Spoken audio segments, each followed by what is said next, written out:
길거리 음란 행위를 하던 40대 바바리맨이 시민들에게 체포된 지 1시간도 안 돼 사망을 해 논란이 되고 있습니다.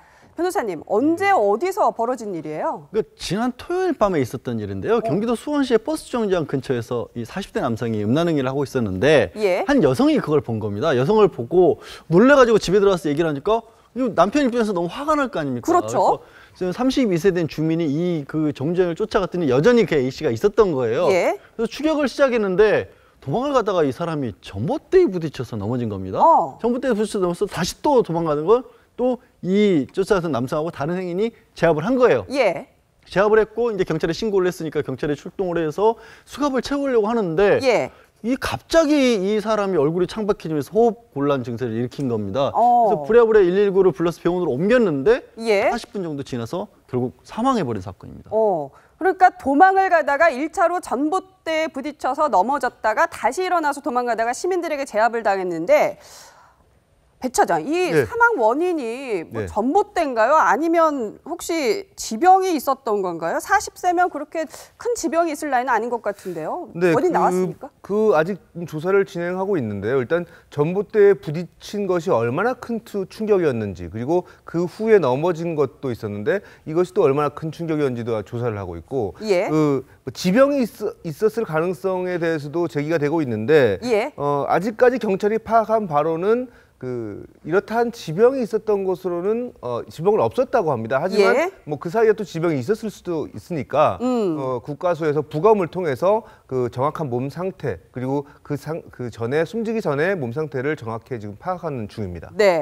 이 사망 당시의 상황이 얼굴이 창백했고 입술이 까맣게 변했고 맥박이 약해졌다고 합니다. 하지만 눈에 띄는 외상은 또 없었다고 하는데, 이호선 교수님, 혹시 너무 수치스러운 일을 하다가 들켰잖아요. 그래서 너무 당황스럽고 창피한 마음에 심장마비가 왔을, 그러니까 어떤 심리적인 원인이 작용했을 가능성은 없을까요? 이게 조금 생각을 해볼 문제인데, 생각해보면 아니 이렇게 자기 몸을 노출해가지고 상대방을 깜짝 놀래키게 하고 그걸 통해서 쾌감을 느끼는 노출증 환자가 도망을 가다가 갑자기 수치심이 생겨서 갑자기 심장 문제가 생겼고 그걸로 인해 가지고 사망을 했는가, 납득하기가 참 어려운데요. 그렇네요. 우리가 이 시점에 생각해 볼 게 뭐냐면 노출증 같은 경우는 우리가 이제 예를 들어서 바바리맨들 같은 경우 이렇게 옷을 벗고 이렇게 감추고 있다 갑자기 옷을 노출을 해서 상대방이 깜짝 놀래키고 그걸 통해 가지고 성적 쾌감을 느끼는데 이거는 의도된 쾌감이고요.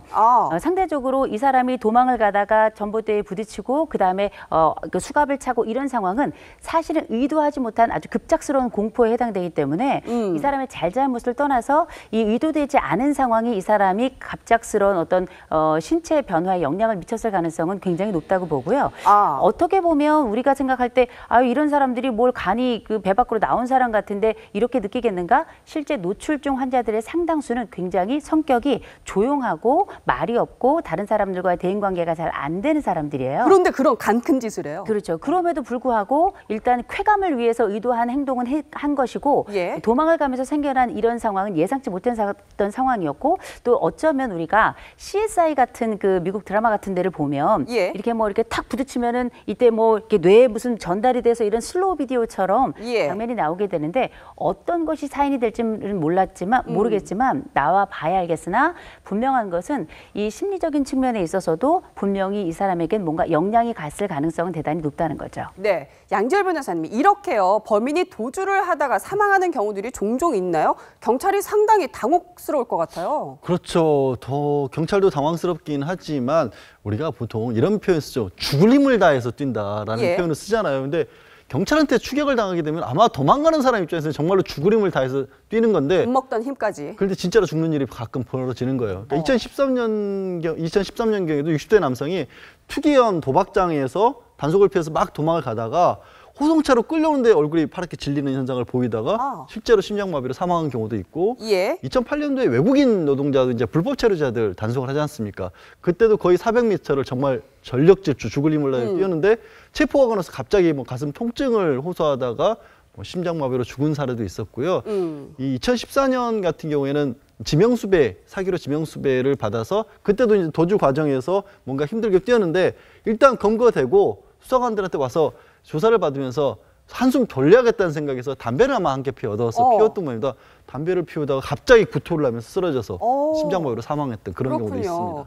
근데 이 바바리맨의 40대 바바리맨의 이 비극적이고 석연치 않은 최후를 얘기를 하면서 반드시 한 가지 짚어봐야 될 점이 있습니다. 바로 정의감에 불타는 용감한 시민이 이 바바리맨을 제압을 했다는 점입니다. 배 차장님. 네. 혹시 이 제압하는 과정에서 너무 완력을 썼을 가능성, 이거 어떻게 지금 취재하고 계신가요? 아직 파악된 바는 없습니다. 경찰도 조사는 하고 있지만 시민이 제압하는 과정에서 얼마나 많은 힘을 썼는지 이 부분이 좀 과실이 있었던 건 아니냐라고 문제를 제기하는 쪽이 있어서 입건될 수도 있다라는 그런 얘기가 나오는데 사실 현행 법에는 현행범은 누구나 잡을 수 있습니다. 누구나 가서 경찰이 아니라도 현행범을 보는 순간 가서 잡을 수는 있습니다.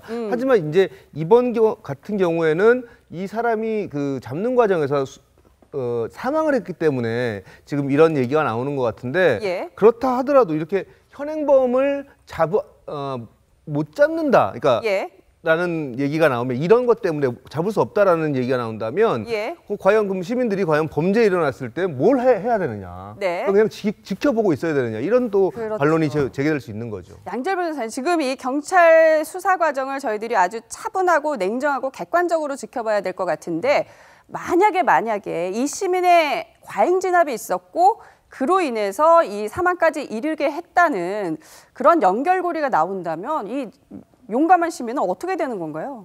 그럴 경우라면 실제로 폭행치사나 이런 정도까지 생각해 볼 수도 있겠습니다만 지금까지 나온 상황으로 봐서는요. 이게 제압하는 과정에서 뒤에서 등을 올라탔다는 거거든요. 도망가고 있으니까 뒤에 쫓아와서 잡은 거잖아요.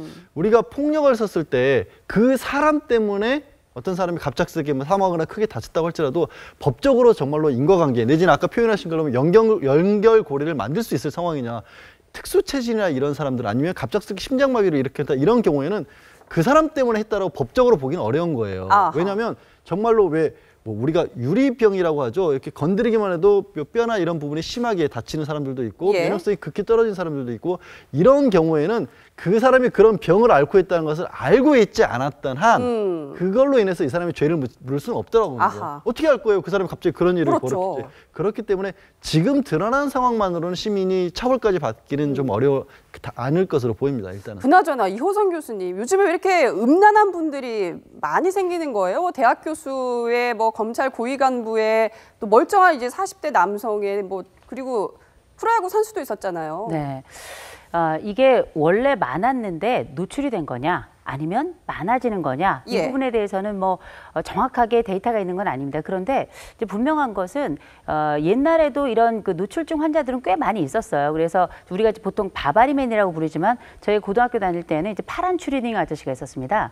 근데 이제 이런 사람들이 바바리맨이 아니었고 파란 추리닝을 입고 있다가 여학생들이 고등학생이니까 지나가면 그냥 바지를 내리는 거예요. 그리고 여성들이 깜짝 놀랐잖아요. 그랬을 때 이제 몇몇 선생님들이 오셔가지고 이제 그분을 잡아서 경찰에 인계하고 이런 일이 있었는데 실제 그런 일 각 학교, 여학교 주변에 보면 이런 일들이 굉장히 많이 전설처럼 전해지고 있는데 이런 이야기들이 이렇게 많이 늘어나는 것은 특별히 최근에 이게 많이 늘어난 이유가 뭘까 이런 생각을 좀 해보면 첫 번째로는 그전에 감추어져 있던 사건들이 미디어가 많이 증가하면서 많이 전해진 게 아닌가 하나가 있고 또 하나는 우리가 이제 이런 사건 사고들을 보면서 이 사람들은 왜 그럴까? 혹시 이렇게 하면 뭔가 더 좋은 어떤 쾌감이나 이런 것들이 있나 하는 일종의 모방 범죄에 해당되는 학습 효과가 있다. 이렇게 볼 수 있을 것 같고요.